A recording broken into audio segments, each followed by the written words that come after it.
आप देख रहे हैं न्यूज इनसाइडर के साथ प्रोग्राम स्पेशल रिपोर्ट, जिसमें दिन भर की अहम खबरें पहुंचाएंगे आप तक। 13 जुलाई के बाद श्रीनगर के चंद इलाकों में लगातार दूसरे दिन भी पाबंदियां जारी। श्रीनगर के पुराने शहर में सख्त सिक्योरिटी, नक्शबंद साहिब का एरिया सील। मुज़ाकरात नाकाम होने के बाद पीओजेके में हुकूमत के खिलाफ सबसे बड़ा एहतजाज, औरतों और बच्चों की भी बड़ी शिरकत। जेएसी ने मुजफ्फराबाद लॉन्ग मार्च का किया ऐलान। ईरान के स्ट्रेट ऑफ हॉर्मुज में टैंकर पर हमले पर हिंदुस्तान का सख्त एहतजाज। नई दिल्ली ने ईरानी डिप्लोमेट्स को किया तलब। राम मंदिर चोरी के बीच गुजरात मंदिर के स्ट्रांग रूम की पुरानी सीसीटीवी फुटेज वायरल। ट्रस्ट ने बदला सिक्योरिटी निजाम।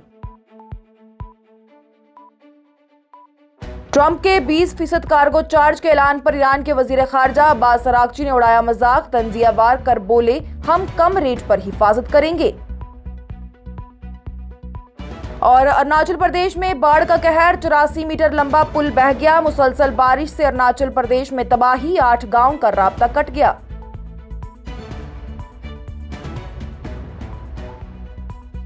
इस प्रोग्राम को आप तक पहुंचाने में हमारे साथ ताउन किया है ग्लोबल इनोवेशंस कंसल्टेंसी ने, जो कि तालीम के लिए वादी का भरोसेमंद ब्रांड है। स्टार हॉस्पिटल सनत नगर श्रीनगर ने, जहां दुनिया के बेहतरीन डॉक्टर्स हर मर्ज का शिफा बख्श इलाज करते हैं। श्रीनगर के नक्शबंद साहिब और पुराने शहर के चंद इलाकों में मंगल के रोज भी दूसरे दिन पाबंदियां जारी रही हैं। इंतजामिया की जानिब से कहा गया कि ये कदम इसलिए उठाया गया ताकि लोग नक्शबंद साहिब के मकबरे पर जमा ना हो सके और कानून और निजाम बरकरार रहे। इलाके में पुलिस और पैरामिलिट्री फोर्सेज की भारी तैनाती की गई है। इससे एक दिन पहले भी सिक्योरिटी फोर्सेज ने नक्शबंद साहिब के गिरदोनवा को सील कर दिया गया था, वहीं ताकि 13 जुलाई के मौके पर किसी किस्म का इज्तिमा ना हो। वाज़ेह है कि 13 जुलाई 1931 को श्रीनगर सेंट्रल जेल के बाहर 22 एहतजाज करने वाले अफराद डोगरा फौज की फायरिंग में हलाक हुए। नेशनल कॉन्फ्रेंस के रहनुमा और जम्मू कश्मीर के वजीर आला उमर अब्दुल्ला और पीडीपी सरबराह महबूबा मुफ्ती ने दावा किया कि उन्हें मकबरे पर जाकर खराज अकीदत पेश करने की इजाजत नहीं दी गई। इसके बाद ही दोनों जमातों ने अपने अपने पार्टी दफ्तर में उन लोगों को खराज अकीदत पेश किया। वाज़ेह रहे कि साल 2020 में लेफ्टिनेंट गवर्नर की इंतजामिया ने 13 जुलाई को गेजेटेड हॉलीडेज की फहरिस्त से हटा दिया था।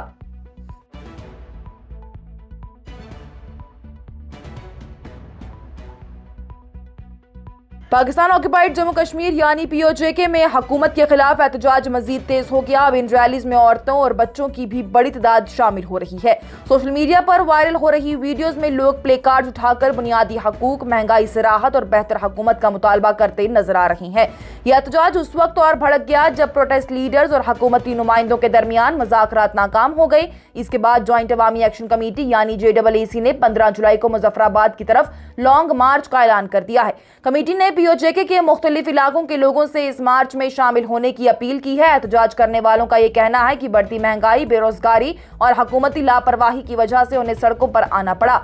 उनके अहम मुतालबात ने बिजली और गंदम पर सब्सिडी बहाल करना, रोजमर्रा की जरूरी चीजों की कीमतों को कंट्रोल करना, सियासी नुमाइंदगी और शफाफ हुकूमत को यकीनी बनाना, बदउनवानी के खिलाफ एक्शन लेना और पुरअमन मुजाहिरीन पर पुलिस कार्रवाई को रोकना शामिल रहा। 15 जुलाई के लॉन्ग मार्च से पहले मुजफ्फराबाद में सिक्योरिटी सख्त कर दी गई है। इंतजामिया का यह कहना है कि कानून और निजाम बरकरार रखा जाएगा और अगर सिक्योरिटी बंदोबस्त की खिलाफ वर्जी हुई तो सख्त कार्रवाई की जाएगी। फिलहाल पीओजेके की सियासी और सिक्योरिटी सूरत हाल काफी नाजुक बनी हुई है।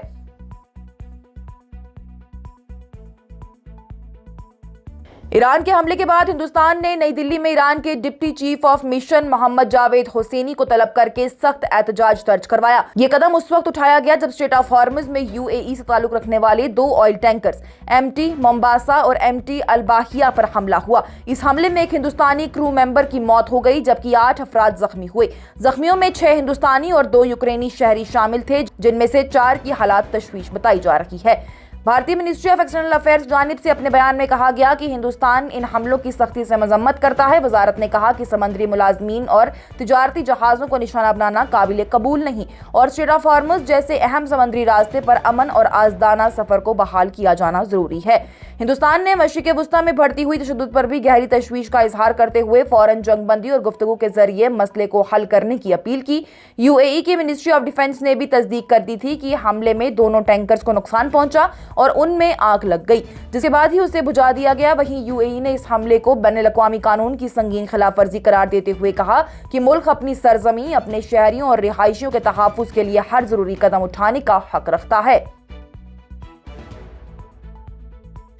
राम मंदिर में दान की चोरी का मामला पूरे मुल्क में ज़ेरे बहस है। इसी दरमियान गुजरात के मशहूर अंबाजी मंदिर के स्ट्रांग रूम की पुरानी सीसीटीवी वीडियो वायरल हो रही है।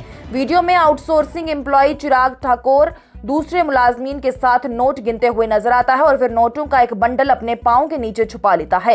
ये वाकया 5 मई का है और उस वक्त चिराग को रंगे हाथों पकड़ लिया गया था। पुलिस तहकीकात के बाद उसके 2 साथी विवेक शर्मा और निकुंज पटेल को भी गिरफ्तार किया गया। रिपोर्ट के मुताबिक नोट गिनने के दौरान चिराग ठाकुर बाथरूम जाने का बहाना बनाकर वहां से बाहर निकल रहा था। इसी दरमियान उसकी जेब से 1,04,000 रुपए का बंडल जमीन पर गिर गया। वहां मौजूद दूसरे मुलाजमीन ने फौरन इस बात की इत्तला अफसरान को दी, जिसके बाद टेंपल ट्रस्ट ने सख्त एक्शन लेते हुए पुलिस में शिकायत दर्ज करवा दी। पुलिस ने तीनों मुलजिमों को गिरफ्तार किया और चोरी की गई रकम में 500 रुपए के 208 नोट भी बरामद किए। अंबाजी मंदिर के इंतजामिया कौशिक मोदी की जानिब से कहा गया कि सोशल मीडिया पर वायरल हो रही सीसीटीवी वीडियो पुरानी है। उनके मुताबिक वाकये के फौरन बाद तीनों आउटसोर्सिंग एम्प्लॉय के खिलाफ एफआईआर दर्ज की गई और उन्हें नौकरी से भी निकाल दिया गया। फिलहाल तीनों मुलजिम जमानत पर बाहर हैं। इस वाकये के बाद ही अंबाजी टेंपल देवस्थान ट्रस्ट ने हुंडी की रकम गिनने के निजाम में बड़े तब्दीलियां कर दी। अब पूरा काउंटिंग प्रोसेस मंदिर के अंदर एलईडी स्क्रीन पर लाइव दिखाया जाता है।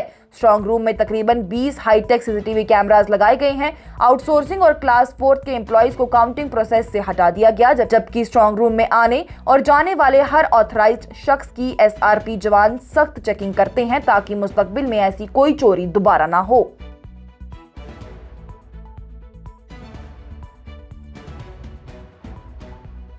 ईरान और अमेरिका के दरमियान स्ट्रेट ऑफ हॉर्मुज को लेकर तनाज़ा और तेज हो गया है। अमेरिका के सदर डोनाल्ड ट्रंप ने ऐलान किया है कि अमेरिका स्ट्रेट ऑफ हॉर्मुज की हिफाजत करेगा और इस रास्ते से गुजरने वाले तमाम तिजारती जहाजों के कार्गो पर 20% चार्ज भी लिया जाएगा। इस पर ईरान के वजीर खारजा अब्बास अरागची ने तंजिया अंदाज में जवाब देते हुए कहा कि अगर हिफाजत के बदले पैसे लेने हैं तो ईरान कम रेट पर यह खिदमत अंजाम देगा। उन्होंने ये भी कहा कि ईरान हमेशा से स्ट्रेट ऑफ हॉर्मुज का गार्डियन रहा और आगे भी रहेगा, जबकि 20% चार्ज बहुत ज्यादा है और ईरान इंसाफ के मुताबिक कम फीस लेगा। इससे पहले ही डोनाल्ड ट्रंप ने अमेरिका की तरफ से ईरानी बंदरगाहों पर नेवल ब्लॉकेड दोबारा नाफिज करने का ऐलान किया था। दूसरी तरफ से ईरान की मिलिट्री ने साफ कर दिया कि वो किसी भी सूरत में अमेरिका को स्ट्रेट ऑफ हॉर्मुज के इंतजाम में मुदाखलत की इजाजत नहीं देंगे। इस दरमियान दोनों मुल्कों के दरमियान हमलों का सिलसिला भी जारी है। अमेरिका ने ईरान के बंदर अब्बास पोर्ट पर ड्रोन हमले किए और दावा किया कि इससे ईरान की तिजारती जहाजों को निशाना बनाने की सलाहियत को नुकसान पहुंचा। जवाब में ईरान ने बहरीन, जॉर्डन, कुवैत और ओमान में अमेरिका से वाबस्ता मकामात को निशाना बनाने का ऐलान किया। इस बढ़ती हुई कशमकश के दरमियान ही तेल की कीमतों में इजाफा देखने को मिला और पूरी दुनिया की नजरें स्ट्रेट ऑफ हॉर्मुज पर लगी हुई हैं, क्योंकि दुनिया के तेल की बड़ी मिकदार इसी समुद्री रास्ते से गुजरती है।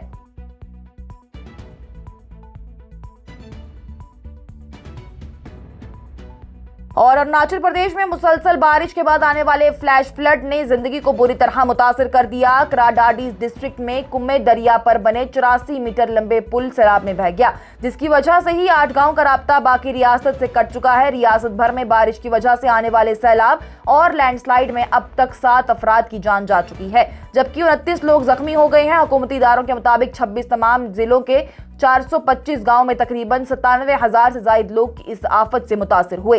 सैलाब ने खेतीबाड़ी और बुनियादी ढांचे को भी भारी नुकसान पहुंचाया। पिपसोरांग के sub divisional officer Yumlam Pullu की जानिब से मुतासिर इलाकों का दौरा करते हुए बताया गया कि पुल के अलावा दरिया के किनारे बने 20 से ज्यादा घर तबाह हो गए।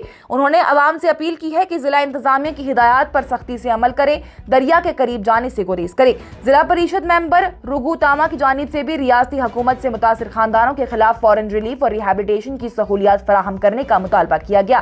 साथ ही उन्होंने बह जाने वाले पुल की जल्द अज जल्द तामीर की भी अपील की ताकि 8 अलग हो चुके गांव तक मदद जल्दी पहुंच सके। आज की स्पेशल रिपोर्ट में इतना ही। दीजिए इजाजत। लेटेस्ट अपडेट्स के लिए देखते रहिए न्यूज़ इंसाइडर 24/7।